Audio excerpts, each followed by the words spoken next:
So I would like to suggest that you think about it as Chicago East. Imagine Chicago just a little bit east of Chicago and with a much closer connection to the Midwest. It uses the land bridge between Canada and the Midwest. It handles freight closest to international portals, which is in fact an essential part of global logistics. The closer you can get to the international portal, more strategic advantage do you have. We clear the security barriers via railroad. It's much easier to get a train with 400 to 500 containers on it across the border very easily compared to 400 or 500 trucks coming across the border. Now, some things aren't going to shift, but from a global perspective, that's how most freight travels around the world. It uses the Detroit River International Crossing and the Ambassador Bridges to concentrate truck-based logistics in southeast Detroit, but south of I-75 and away from the major population centers of southwest Detroit. And it builds on the existing rail and highway infrastructure. So while we need a lot of infrastructure to be built, and where I can quantify the value of that construction of that infrastructure, we don't need to start by building infrastructure first. All we need to start is by doing. And once we've made a strategic decision to do it, and we can start developing the planning aspects of that, we can start filling this network in and start finding a way back to prosperity. So cycles create opportunity. I like personally, I like the Chinese characters for crisis as threat and opportunity. That means that's what a crisis is. So we have the threat and we have the opportunity. So the bad news is that the hollowing out of Detroit has certainly hurt the city's residents and has made Detroit a challenge. But the good news is that depopulation happens to create a development advantage. It's sort of like making lemonade when you have lemons. So this is a situation that we've got. We're going to go out and make something good out of it. And in fact, I think we can make ourselves one of the wealthiest cities in North America by doing this. If you know your economics, this is Schumpeter's creative destruction at work. I'm not particularly an Austrian economist, and I'm a little bit skeptical of the concept of creative destruction, but it's been an important concept in the last 2 decades as we've deregulated so much of our economy, and that has in fact created a lot of what we're looking at. On the other hand, let's take advantage from what has happened, and we now have tracts of vacant land creating opportunities for us to develop an inland port. That inland port, I would argue, will create tens of thousands of new jobs. So where do we build it? We first have to look at locations that optimize network density, and I've shown you one picture that shows how that works. They have to have the best access to railroads, limited access highways, and airports, and I'm going to show you some about that in a minute. It has to have strong infrastructure assets already in place. There has to be a low bid rent. This is one of the necessities for economics. The land has to be of acceptable price that we can transform it in this stage into a highly productive economic engine for Michigan. It has to have a high property vacancy rate. That tends to be associated with that low bid rent.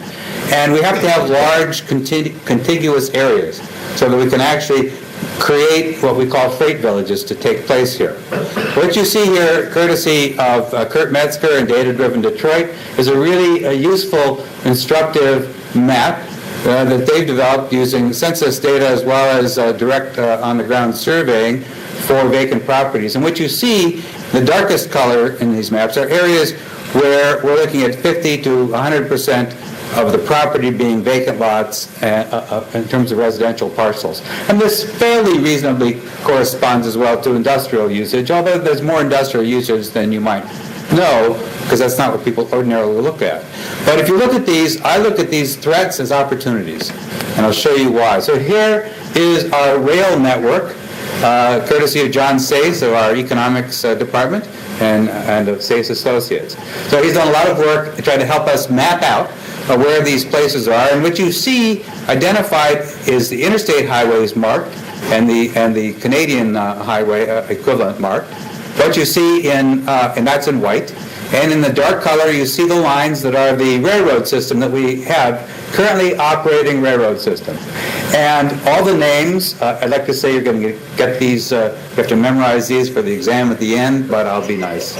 It is exam time in Wayne State anyway. But in fact, there's great opportunities here, and if you actually look to the right-hand side and see that kind of funny V-shaped section over on the east side of Detroit, that's City Airport. And I would argue that we can repurpose City Airport in a similar way. The other piece that you see here in kind of an orangish color is the existing industrial properties along in these areas. So we actually have a great industrial infrastructure already here. We have a great freight transportation infrastructure already here, and it's just up to us to take advantage of it. And here I'm superimposing, with a rough approximation, the areas that have been identified by Data Driven Detroit as some of the lowest populated areas. They happen to be, no surprise, in the places with the most industrial possibility. So the very biggest threat that we have is our very biggest opportunity to transform Southeast Michigan, and Detroit in particular, into an economic powerhouse. So what are the components of this? First of all, we have the Ambassador Bridge Gateway project, which is almost complete and been almost complete for about a year, but that's another question. We have the Detroit Intermodal Freight Terminal.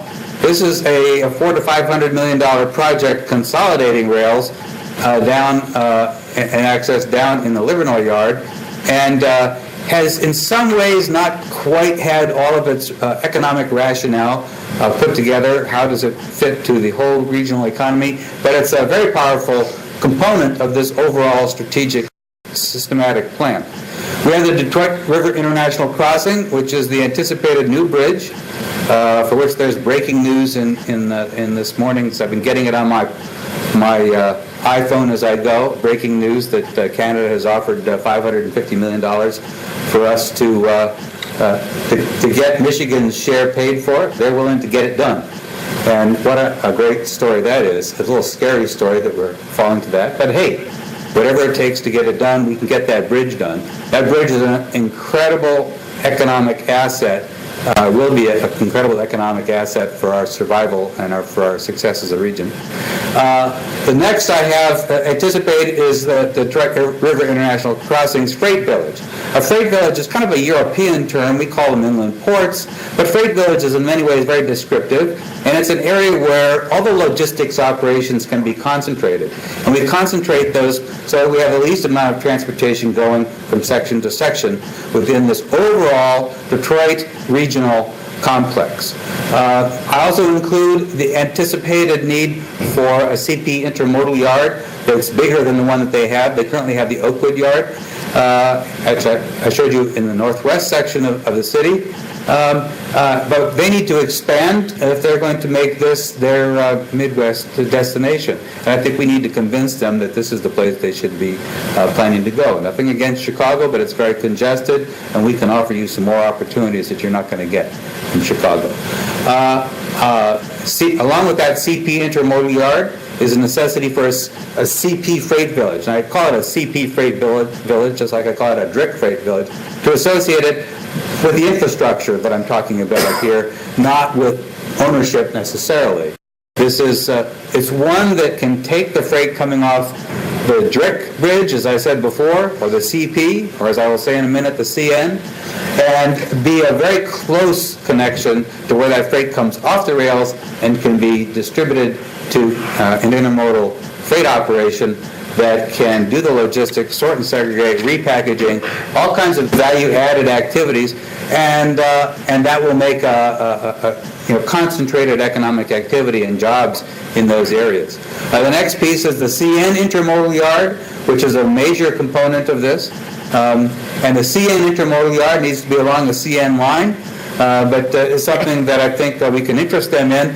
And what it does is provides them the capacity to make the intermodal connection right here and allow us to get the freight distribution work done here in Michigan. Associated with that is the CN Freight Village. And the CN Freight Village is there, the freight village, the place where logistics operations take place, associated with that CN Intermodal Yard.